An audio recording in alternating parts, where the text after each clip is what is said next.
네, 새누리당 유승민 원내대표의 교섭단체 대표 연설. 사실은 뭐 여당도 놀라고 야당도 놀라고 청와대도 놀랐다라는 그런 지적인데 어느 정도 파격적으로 연설을 했길래 이렇게 여의도에 큰 충격을 줬는지 주요 내용 한번 들어보도록 하겠습니다.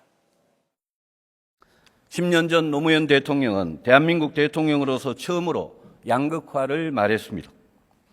양극화 해소를 시대의 과제로 제시했던 그분의 통찰을 저는 높이 평가합니다. 재벌도 개혁에 동참해야 합니다. 천민 자본주의 단계를 벗어나 비정규직과 청년 실업의 아픔을 알고 2차, 3차 하도급 업체의 아픔을 알고 이러한 문제 해결에 자발적으로 동참하는 존경받는 한국의 대기업상으로 거듭나야 합니다. 자, 저희가 이제 다시 한번 정리를 해드리면 이 박근혜 대통령이 후보 시절에 공약했던 경제 정책에 대해서 잘못이다. 특히 이제는 증세 없는 복지는 허구다. 상당히 단정적으로 얘기를 했습니다.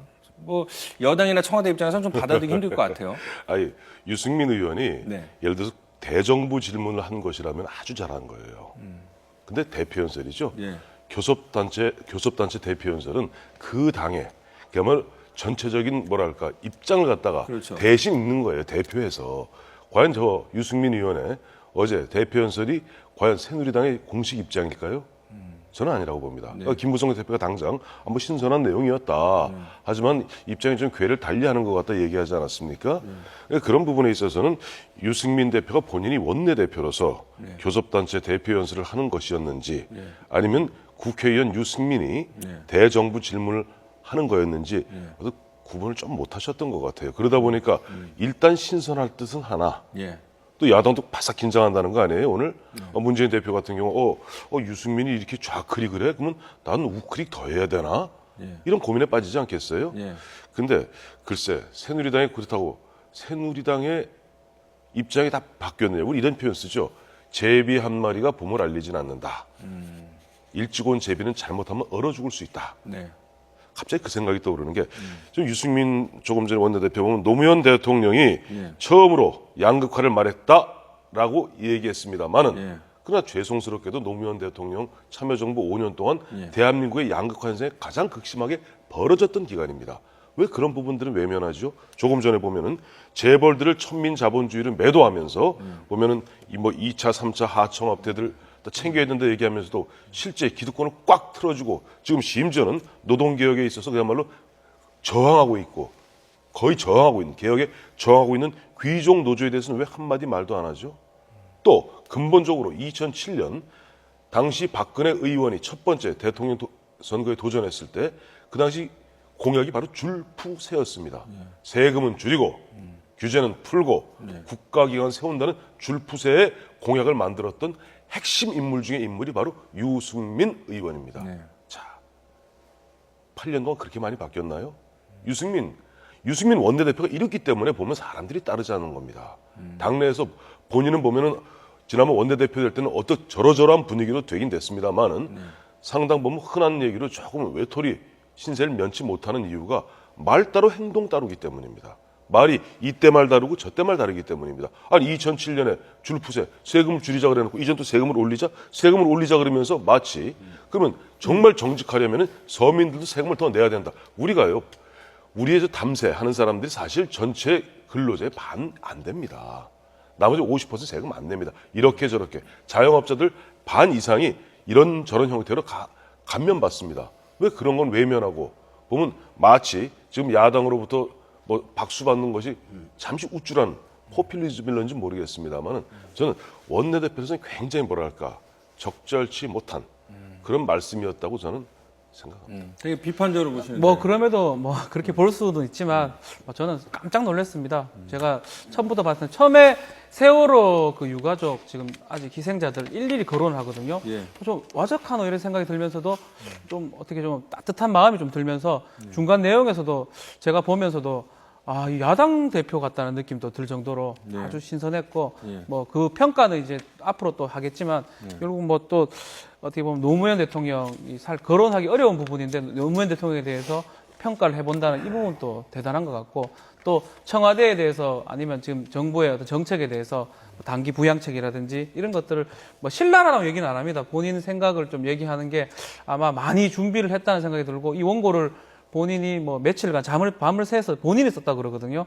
그래서 어떤 당내의 어떤 어떤 주류나 분위기하고는 뭐 부합되지 않는 건 확실한 것 같아요. 그렇지만 어떻든 간에 새로운 보수의 기치를 내걸었다는 걸 생각해 보면 아마 그래도 이렇게 어떤 새 지평을 연 게 아닌가 그 생각이 들면서 뭐 유승민 원내대표 참 대단한 사람이라는 생각이 듭니다. 네. 저는 어쨌든 정말 파격적이었고요. 사실 파격적이라는 말로도 사실 부족한 그런 상황이라고 볼 수 있는데요.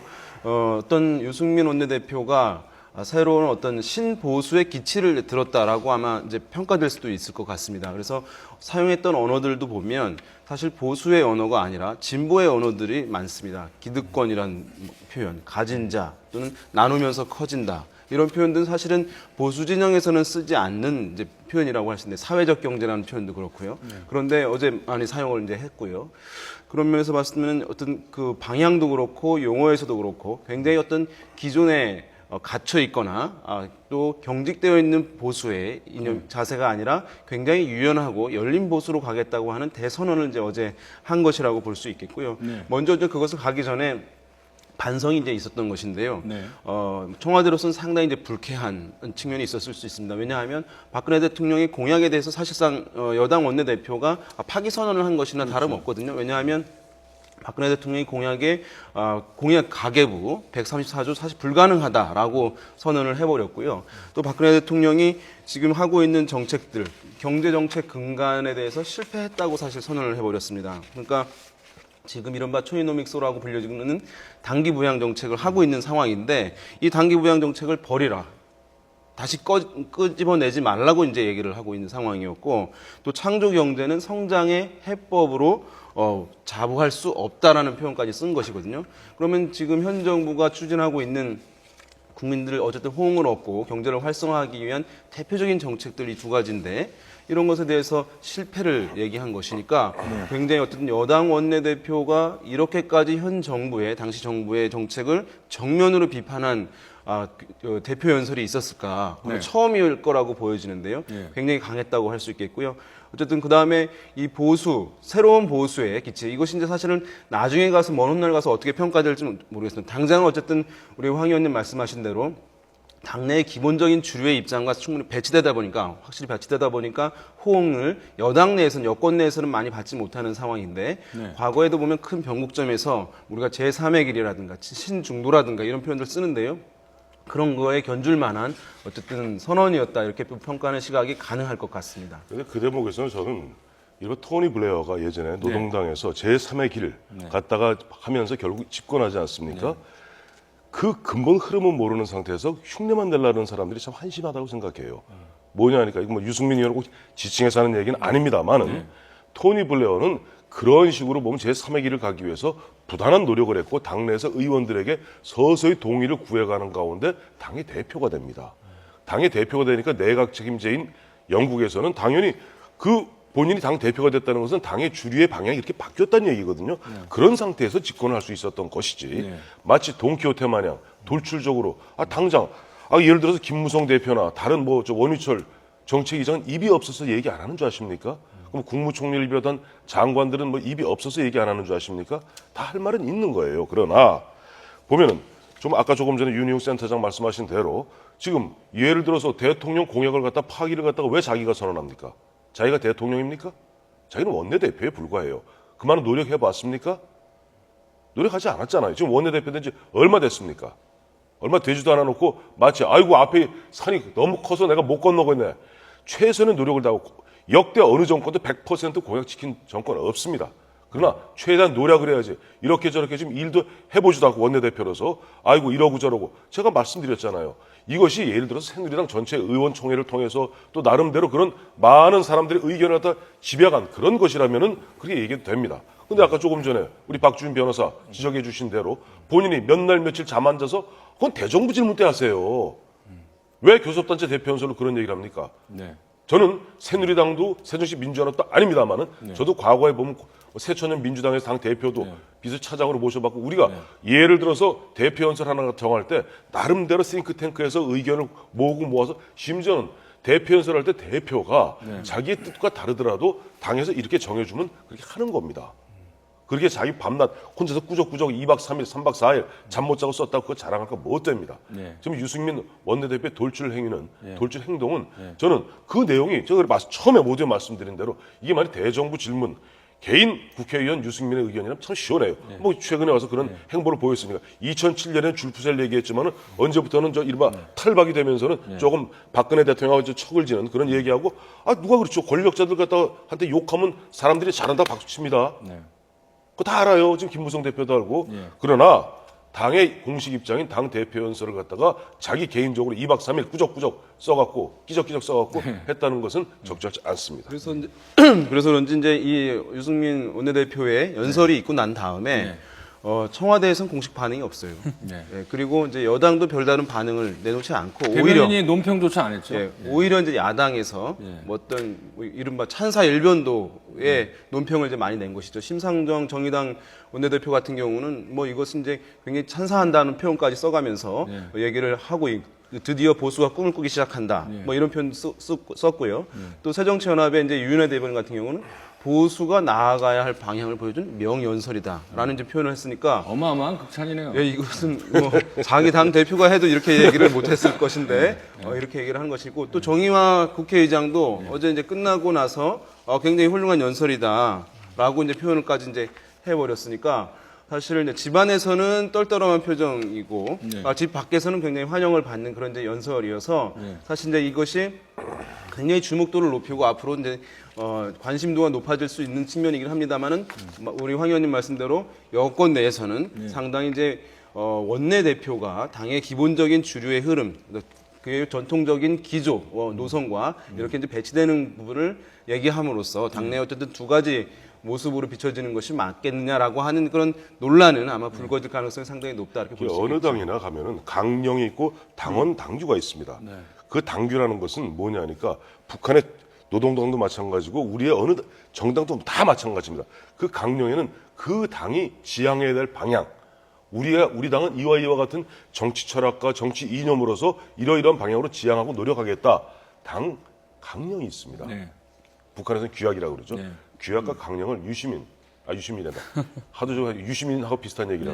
유승민 원내대표 다시 한번 읽어보기 바랍니다. 자, 그럼에도 불구하고도 고민을 했지 않겠습니까? 분명히 원내대표라는 거는 사실은 원내대표 대표 연설에서 당의 어떤 입장을 얘기해야 되는데 말씀하신 것처럼 어떻게 보면 사견일 가능성이 큰 어떤 내용으로 지금 얘기한 거거든요. 그런 측면에서 본인 스스로도 많이 고민을 했을 것 같고 아마도 벼르고 벼렸을지 않겠나. 뭐 저렇게 고민하지 않고 이렇게 툭 던진 것 같지는 않고 본인의 생각이고 앞으로 새누리당이 나가야 할 방향을 본인 스스로 이제 얘기를 한 것 같은데 저런 기회가 만약 의원총회를 통해서 예컨대 주류하고 얘기를 해가지고 이 연설문을 만들었다 하면 저래 못 나옵니다. 나오게 해줄 리가 없죠. 그러다 보니까 본인이 하고 거의 얘기를 안 했다 그러거든요. 초안만 얘기를 하고 그냥 말았다 그런 걸 얘기를 들어보면 결국은 본인의 어떤 당의 어떤 보수의 기치를 한번 얘기하고 싶었던 것 같고 막 이게 앞으로 어떻게 진행될지는 모르겠지만 당장은 새누리당이 봤을 때는 어떻게 보면 대표가 가서 엉뚱한 소리를 하고 있노 이렇게 느껴질 수가 있겠지만 보수의 기치를 걸었다는 거고 앞으로 국회를 끌고 갈 때 여야 어떤 합의점을 찾는 부분 또 문재인 대표가 또 오늘 또 연설을 할 건데 그걸 봐야 되겠지만 어느 정도 또 우클릭을 또 했는지 또 보일 거로 보면 앞으로 국회를 끌어갈 때는 뭐 원내 대표 입장에서는 조금 괜찮은 측면도 있지 않겠나. 그렇지만 말씀하신 것처럼 당내의 어떤 그 의견을 수렴하지 않고 했던 부분은 분명히 나중에 문제가 좀 될 걸로 이런 거예요. 보입니다. 만약 유승민 원내대표가 저렇게 화두를 던지고 그런 화두에 만약에 새누리당 158명 의원들 상당수가 동의하는 가운데 또 심지어는 국회의원만 당원은 아니지 않습니까? 중앙위원이라든가 맞아. 유승민 대표가 새로운 길을 갖다 냈어. 제2의 토니 블레어야. 제3의 토니 블레어야. 맞아. 유승민이 길이 맞아. 그렇게 간다면은 아까 앞서 유은혜 새정치민주연합 대변인 얘기대로 보수가 이제 꿈을 꾸기 시작했구나. 심상정 의원이 얘기했고요. 심상정 원내대표 그럼 우클이 가기 시작하는구나. 어쨌든 그 야당에서 천사 보내는 방향으로 또 아마 긴장할 겁니다. 그런데 자칫 본인이 저렇게 돌출 행위에 나와서 그야말로 찻잔 속의 태풍 마냥 묻히거나 내지는 당내 어떤 노선 투쟁이라고나 할까요? 그런 것이 벌어진다면은 과연 옳은 것인가? 그리고 제가 거듭 말씀드리지만은 국회의원과 당은 견제 역할을 분명히 해야죠. 그러나 집행의 역할은 정부의 몫입니다. 대통령이 약속한 부분을 갖다가 유승민 원내대표가 자기가 공약을 파기하거나 공약을 취소할 어떠한 권한과 권능도 없습니다. 자, 그런데 사실은 뭐 지금 유은혜 대변인이나 심상정 의원의 논평도 나오고 표현도 나왔지만 사실은 어쨌든 간에 이 대표 연설이라는 게 우리는 잘했고 우리가 못하는 이유는 당신들이 발목을 잡았다, 니 탓이다라는 것이 이제 오랫동안 관행이지 않았습니까? 그리고 공방을 주고받는 건데 어쨌든 간에 철저한 자기 반성과 상대방을 존중해주고 또 칭찬할 건 칭찬해주는 그런 문화를 만들려는 시도는 좀 칭찬을 받아야 되지 않을까 싶어요. 그러니까 전통적인 이제 보수의 기조와 이제 반대되는 그래서 새로운 기조를 이제 제시했다는 점도 주목되는 점이고요. 또 한 가지는 이제 방금 앵커가 얘기한 지금 진영을 넘어서 합의의 정치를 하겠다라고 이제 표현을 했는데요. 실제적으로 어제 보면은 자기 반성하는 모습들이라든가 또 상대방에 대해서 존중하는 것을 본인이 그 연설에 좀 담았어요. 그러니까 아까 처음에 이제 노무현 전 대통령을 이제 언급한 부분들, 그래서 높이 평가한 양극화 부분에 대해서 문제 인식을 처음으로 하게 된 대통령이다라고 하면서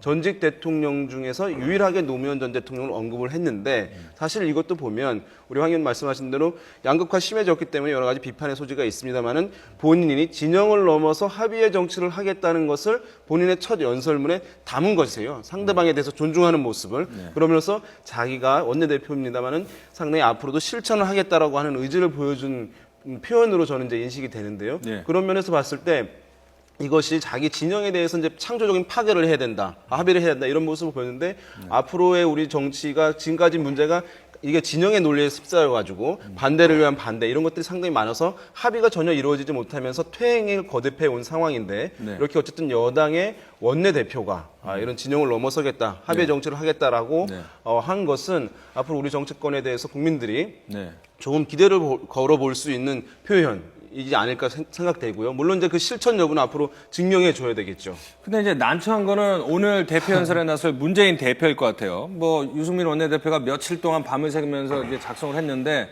문재인 대표도 오늘 연설 앞두고 다 완성을 하지 않았겠습니까? 그렇죠. 근데 문재인 대표 입장에서 어떻게 보면 속 편할 수도 있습니다. 뭐 중도 어젠다를 뺏겼다고 이렇게 평가하는 데도 있지만 사실 문재인 대표도 지금 마찬가지로 야당의 어떤 새정치민주연합을 반성하고 앞으로 좀 상대를 존중할 수 있는 그런 어떤 연설이 될 거라는 생각이 들거든요. 또 한편으로는 프리젠테이션을 본인이 설치해가지고 아주 뭐 스티브 잡스처럼 뭐 이렇게 한다는 얘기도 사실 있는데 만약 그런 식으로 해가지고 그 어떤 유승민 원내대표 했던 것만큼 아니 그 이상의 어떤 연설이 된다면 국민들이 봤을 때는 의회 정치의 새로운 모습을 보는 게 아닌가. 뭐 짧은 시간이라서 준비가 될지 안 될지 모르지만 이 정도 했다면 야당 입장에서도 그렇게 하더라도 야당의 어떤 친노라든지 야당의 의원들이나 그 안에 야당 분들이 반대하지는 않을 것 같거든요. 그런 측면에서 저는 개인적으로 조심스레 기대를 좀 해봅니다. 그러니까 아직 뭐 확인된 건 확인된 건 아니지만 없습니다. 스티브 잡스처럼 예를 들어서 형식에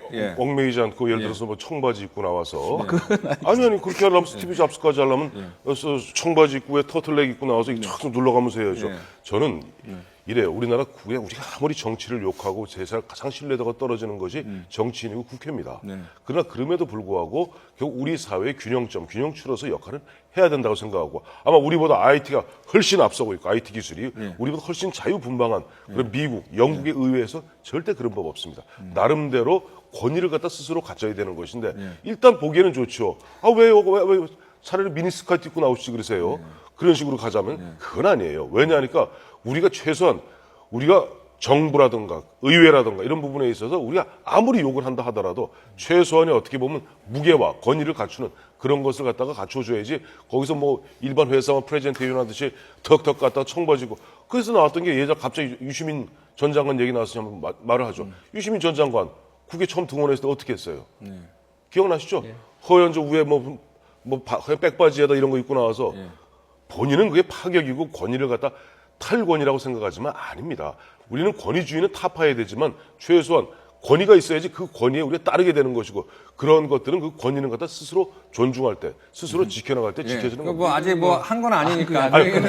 혹시 할까봐 혹시 할까봐 제가 지금 여기서 문재인 대표에게 말씀드리는 거예요. 결론과 관련해서는 이런 게 있을 것 같아요. 이제 뭐 지금 문재인 대표가 경제정당 강조하면서 이제 본인이 진보적 성장, 또는 이제 소득주도 성장을 얘기하고 있는 것이거든요. 어쨌든 그래서 성장에 상당히 이제 방점을 띈 연설이 될 가능성이 이제 일단 1차적으로 있습니다. 경제와 관련한 여러 가지 부분에 있어서. 그러면 다음날 어떤 평가들, 논평들에서 여당의 대표 연설, 야당의 대표 연설이 원고가 뒤바뀌었다라고 하는 표현이 나올 가능성이 있습니다. 유승민 원내대표 같은 경우는 오히려 이제 복지와 분배 이런 쪽에 방점을 둔 것이었거든요. 그런 면에서 상당히 어쨌든 양쪽의 어떤 일정 부분 목소리들이 중간으로 가고자 하는, 그러니까 유승민 원내대표는 이제 좌클릭을 하는 것이고, 문재인 대표는 이제 우클릭을 하는 모양새, 이런 모양새로 지금 이제 가고 있는 흐름이 아마 문재인 대표 연설에서 나타날 것으로 보이고, 그다음 아까 박주민 변호사 얘기한 대로 지금 박근혜 정부에 대한 비판, 새누리당에 대한 비판도 상당히 담겨 있었을 것 같아요. 초고에는 뭐 확실치는 않겠습니다. 보지 못했지만, 그러니까 합의의 정치를 유승민 원내대표가 얘기를 하는 바람에 급하게 좀 원고를 바꿔야 맞습니다. 포용하고 이런 모습들을 좀 강조하는 기조도 내용도 상당 부분 담기는 방향으로 수정이나 변화가 좀 이루어지지 않을까라는 생각도 듭니다. 저는 계속 못마땅한 게 유승민 대표에 대해서 마침 어제 4월 8일 날 한국노총 등 지금 보면은 6개월째 계속되고 있었던 노동개혁에 대해서 한국노총이 드디어 결렬을 먼저 선언했습니다. 자기 5가지 안에도 절대 못 받아들이겠다. 즉 기득권 그대로 챙기겠다. 자, 그런 부분에 있어서 그 유승민 대표의 원고에 보면은 재벌 대기업만 천민자본주의에 어쩌고 저쩌고 하면서 그렇게 욕을 하고 앉았지. 이런 그야말로 우리나라 지금 한국노총 귀족노조입니다. 1,800만의 근로자 중에서 170만이 한국노총 등 이른바 노조를 갖다 구성한 노조 구성률 10.3%밖에 안 됩니다. 이 사람들이 심지어는 비정규직도 못 들어오게 좀 틀어잡고 있습니다.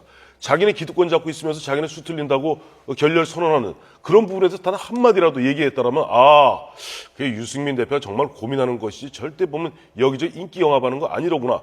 저는 그렇게 믿었을 거예요. 근데 어제 어디를 뜯어봐도 사실 유승민 대표의 어떤 그런 부분에 있어서는 인기 영합적 측면이 좀 더 강하지 않았던가 하는 생각밖에 안 드네요. 자, 뭐 어쨌든 간에 파격적이다 보니까 뭐 찬반 의견이 엇갈릴 수는 있기 때문에 뭐 그런 지적들에 대해서는 뭐 겸허히 또 받아들일 부분은 받아들여야 되는데 어쨌든 간에 새누리당에서는 통상 나오는 대변인 논평이 나오지 않았고요. 대신 이런 얘기가 들려왔습니다. 김무성 대표가 바로 기자들에게 평가를 했는데 이런 얘기를 했습니다. 아주 신선하게 잘 들었다. 꼭 당의 방침이라고 볼 수 없다. 이렇게 방점을 찍었는데 이게 이제 황태순 의원님이 말씀하신 건데 자, 그러면 이게 일회용으로 끝나는 건지 아니면 유승민 원내대표가 자신의 입장을 관철시키기 위해서 청와대나 김무성 대표와 각을 세워나갈지 그런 부분이 어차피 그런 걸 할 자신이 있기 때문에 저런 얘기를 했지 뭐 그런 거 자신감도 없이 하지는 않았을 거 아닙니까? 일단 사실은 유승민 원내대표가 이제 어제 굉장히 이제 돌발성으로 이제 한 것이라고 보기만 또 어려운 측면도 있습니다. 왜냐하면 원내대표 도전할 때 이제 서민과 중산층 중시하는 기조로 좀 가고 싶다라는 표현들을 상당히 피력을 하고 당선이 된 측면도 이제 있었고요. 이전부터 이제 얘기를 했던 거 재벌 대기업에 대한 문제도 있었는데요. 지금 이제 유승민 원내대표가 또 어떤 표현을 썼냐 하면 사석에서 당론을 정하지 않겠다. 가급적 이 의회에서의 투표에 있어서 강제 당론을 가급적 정하지 않고 의원들의 자유 투표에 맡기겠다라는 것을 이제 얘기를 한 바 있거든요. 그런 것은 지금 어떤 법안이라든가 정책을 놓고 표결을 하는 상황에 있어서 어떤 새누리당의 전통적인 기조를 의원들에게 강제하지 않겠다는 것이니까 그런 면에서 자율적으로 의원들이 본인이 얘기했던 변화, 보수의 변화 이런 부분에 대해서 유연하게 받아들인지 여부 그런 것들을 이제 실험을 해보겠다는 의미로도 읽히는 것이거든요.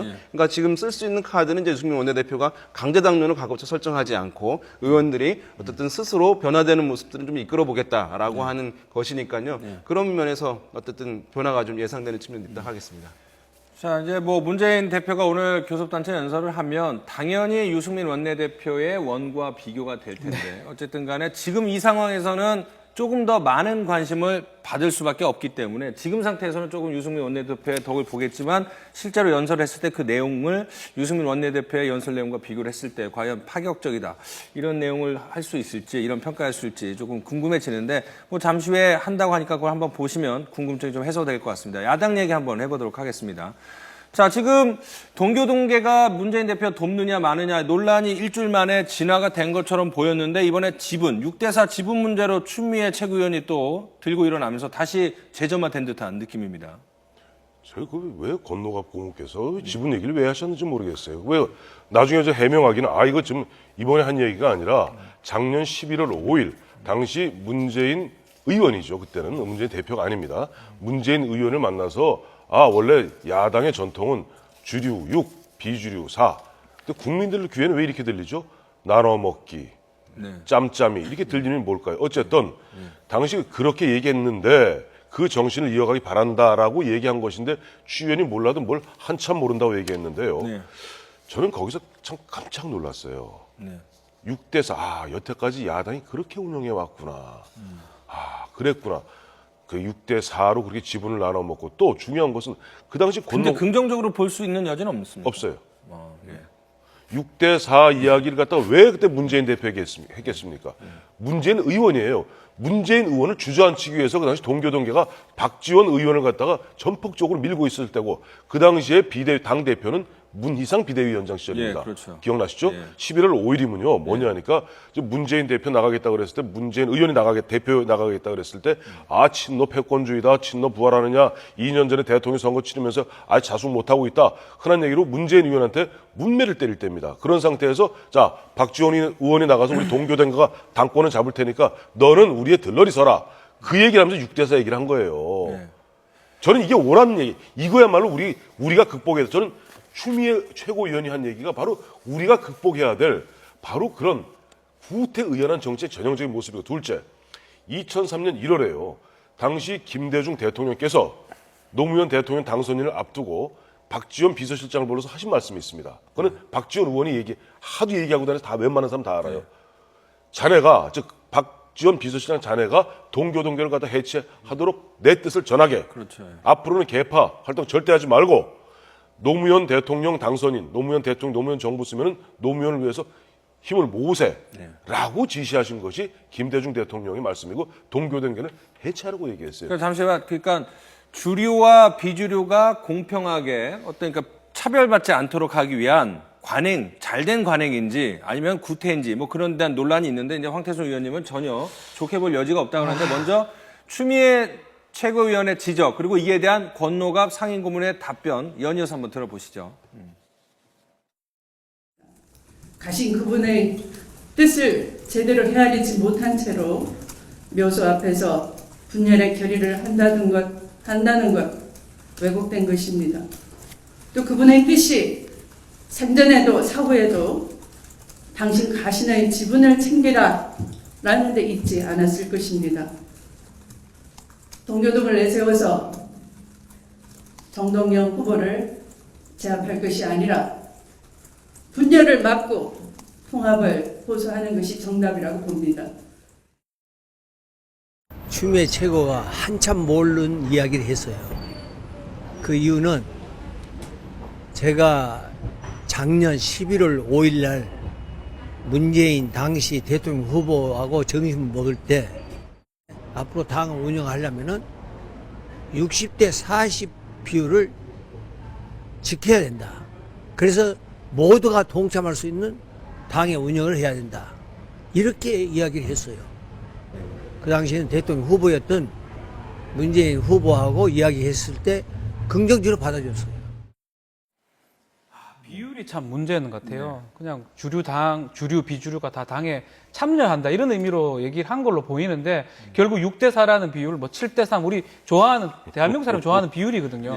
6, 4, 7, 3, 8, 2 하는 게 그 비율을 얘기하면서 나눠먹기식으로 비춰졌고 추미애 최고위원 입장에서도 충분히 저런 얘기를 할 수 있는 상황이었고 참 안타까운 부분이 어떻게 보면 봉합이 돼가지고 선거에 전력할 수 있는 상황인데 그 말의 어떤 진위 논란 때문에 6대4 나눠먹기 때문에 다시 또 선거에 혼란이 될 것 같은 생각이 들어서 좀 아쉬운 측면이 있습니다. 이게 이제 동교동계와 추미애 의원이 구원이 있습니다. 왜냐하면 이제 천신정 당시의 정풍운동 권노갑 이제 고문을 그때 이선으로 퇴진하게 한 것인데 그때 추미애 의원도 참여를 했었거든요. 그렇죠. 그러면서 지금 이것이 이제 그 앙금이 있는 거 아니냐라고 비춰지는 측면이 있겠고 추미애 의원이 지금 이제 관악을 선거에 이제 상임 선대위원장이에요. 그러다 보니까 지금 동교동계가 선거 지원하겠다고 해놓고서 지금 이것을 해명되지 않으면 또 당의 사과가 없으면 관악을에 적극적으로 지원하지 않겠다라고 얘기하는 것이고 또 지금 내분으로 비춰지는 것이니까 모양이 상당히 좀 좋지 않은 그런 상황이라고 하겠습니다.